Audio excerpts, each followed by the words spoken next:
For many, the Nissan Skyline nameplate is something easily recognizable through the perfect storm of coincidences. Not only was the Skyline becoming a winning car in touring car racing through the mid-80s, it was shooting for all-out world domination by the late 80s and early 90s, so naturally, all of us car guys knew about these cars and knew that we couldn't have them.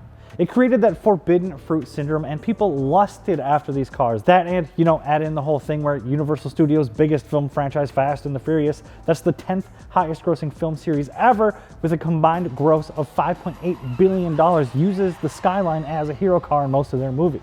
But with all that hype, it's easy to get lost and misled onto which Skyline is the greatest of all time. Which brings me to my next point. Which Skyline is the best Skyline, and why? Well, you might want to sit down for this one because my completely unbiased self is going to learn you some things about the Skyline and end the argument once and for all and name which Skyline is the certified GOAT. What's going on, guys? I'm Sean, SeanB.fi on Instagram, and before we dive right in, go ahead and smash that subscribe button because we literally upload every single day and you're not going to want to miss any of the fun or your chance to win all kinds of free stuff. And right now, for the first time ever, you have 3 different chances to win, and we're doing all this to raise money for Reach Out Worldwide. So if you want to help out a badass charity, get some sick apparel, and get entered for a chance to win wheels, tires, suspension, another set of wheels, and another gift card, head over to fitmentindustries.com to get entered and show your support now.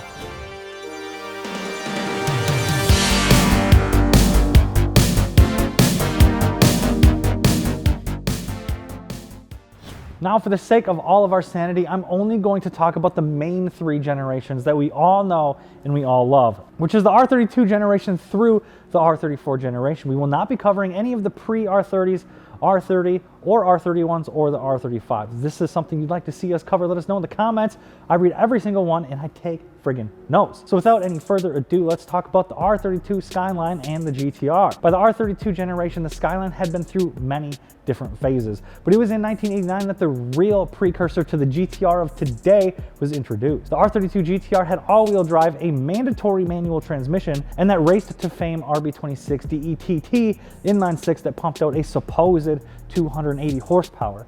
It was pretty well noted that these cars were under-promised and over-delivered after a stripped-down version of the R32 entered the Japanese Touring Car Championship in 1989, and it won every single race that it started, 29 in a row if we're counting. It also took victory at the 1991 Spa 24-hour race and decimated the competition in Australian racing with 3 Group A championships between 1990 and 1992, with a first-place victory at the Bathurst 1000 in 91 and 92, which ultimately led to the car's well-deserved nickname Godzilla. And although we never got it stateside, the Skyline was and still is a legend all around the world because of this. But its racing career isn't the car's only appeal. You could get a turbocharged 2-liter 6-cylinder version of the Skyline in both coupe and convenient sedan form that could be had in both rear-wheel drive and all-wheel drive without the huge GTR price tag. And with those more realistic prices, it's easier and cheaper to make the GTS-Ts a fun slidey boy track toy, or just get into that Skyline nameplate without diving headfirst into that super expensive GTR. And in all honesty, it's probably the one that I would buy with the recently skyrocketing GTR prices. Anyway, the R32 is the quintessential Skyline right now, being that it's the first one to get imported like mad because it was that must-have car if you wanted to become famous on the internet. And let's not forget about those late 80s aggressively chiseled looks that are indistinguishably the GTR shape. They made a literal metric ton of these cars, so it says a lot for the heritage, timeless design, and capabilities that these cars are increasing in value over time. The R32 Skyline and the GTR are genuinely fantastic sports cars and are a first choice for many quote-unquote tuners, including some of the fastest all-wheel drive drag and circuit cars in the world. But in stock form, some are going to argue that the R33 Skyline GTR is a little bit better. For the R33 generation, Nissan put a lot of effort towards reducing front-end lift, improving weight distribution, and stiffening up the chassis, making the car's handling both friendlier and more capable than the R32 at the absolute limit. The R33 got a slight bump in track width, a stronger gearbox, and just a bunch of revised components to clear up some of the issues that the R32 did have. And in doing so, the cars did gain a little bit of weight, but it must have helped because the R33 GTR was over 20 seconds faster in the Nürburgring than the R32. 20 friggin' seconds. That is a literal ton. The R33 GTR may not have changed the way people saw Japanese sports cars the world over, but it certainly was the polished and the enhanced version of it. Even the GTS-T gained a ton of upgrades, the most significant being the added displacement, and was equipped with an RB25 DET that was much more capable than that outgoing GTS-T. But maybe the biggest change of all was the R33's styling. Nissan smoothed out all the edges and the shapes here. Although roughly a similar silhouette, everything on the exterior was changed outside of the round taillights to make the thing look more streamlined, a little more aerodynamic, and overall much more mid-90s. But something was kind of off. Why in the Sam Hell is a car that's more powerful and more capable and more refined than its predecessor not gaining that hype or the demand of those who already were fans? Well, I think at the end of the day, it sort of lacked just some character. Let me tell you a relevant story that I learned in a marketing class. In the 1950s, General Mills launched a line of cake mixes under the famous Betty Crocker brand. Why am I talking about Betty Crocker in this Skyline video? The cake mixes included all the dry ingredients in the package, most notably milk and eggs in powdered form. All you needed to do was add water. It saved time and effort, and the recipe was virtually error-free. So one would think General Mills had a guaranteed seller on its hands, wouldn't you? Despite the many benefits and advancements of the new mix, it did not sell well at all. The company needed to make its next move very carefully if it was going to get their product off the ground. Why were consumers resisting it? The short answer, it was too easy. It saved so much time and effort when compared to the traditional cake baking routine that they felt they were deceiving their husbands and their guests, which back when housewives were a thing, it was a pretty big deal. And after General Mills paid a bunch of psychologists to figure this out, they went against all conventional marketing wisdom and revised the product to make it less convenient. The housewife was in charge of adding a real egg to the ingredients, creating the perception of true effort.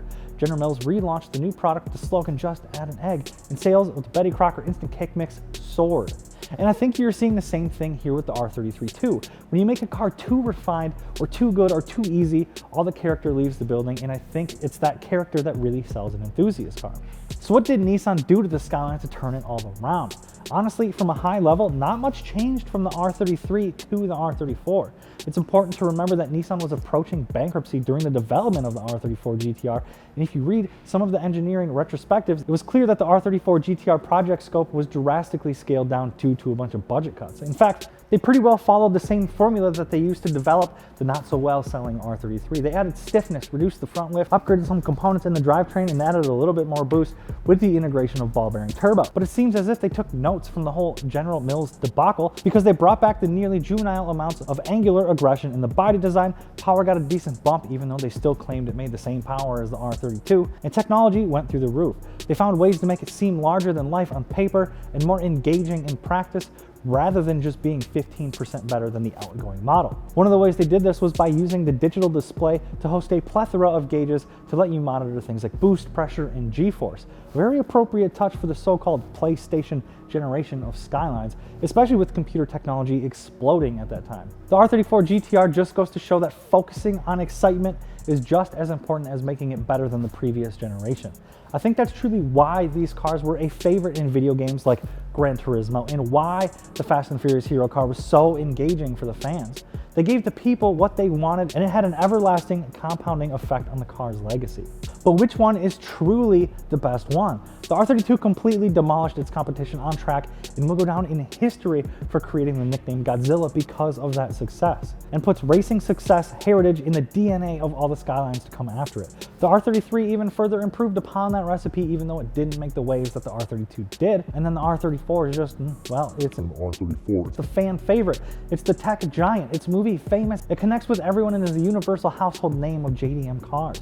Being the ultimate forbidden fruit of the last few decades, I think a lot of things get lost in translation and hype can definitely get skewed. But at the end of the day, the R34 generation Skyline is the one that captured the imaginations of so many tuners at the dawn of a new millennium. The R34, alongside the Fast and Furious saga, paved the way for so many kids to become car enthusiasts and open up the curtains for a lot of Americans to appreciate JDM cars. With sleek lines, a twin-turbo RB26 inline six-cylinder engine, and an advanced all-wheel drive system, the R34 became that forbidden object of desire for all fans young and old. The R34 introduced Godzilla into pop culture, changing the automotive scene all around the world to be a JDM-loving enthusiast, and breaking that barrier between the US DM, EU DM, and JDM peers worldwide. So that about wraps it up for this one, guys. The best Skyline from an all-around perspective is the R34, with the R32 following closely behind, leaving the R33 at the end of the list, but certainly not significant. We will be making more videos just like this one, so please leave a comment and let us know what cars you guys want to see us cover next. Make sure you guys are subscribed and getting notifications to stay in the loop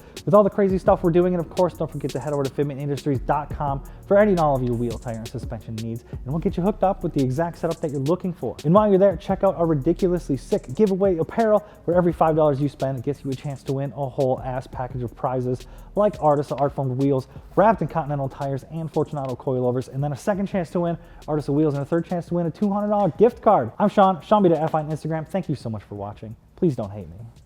Peace.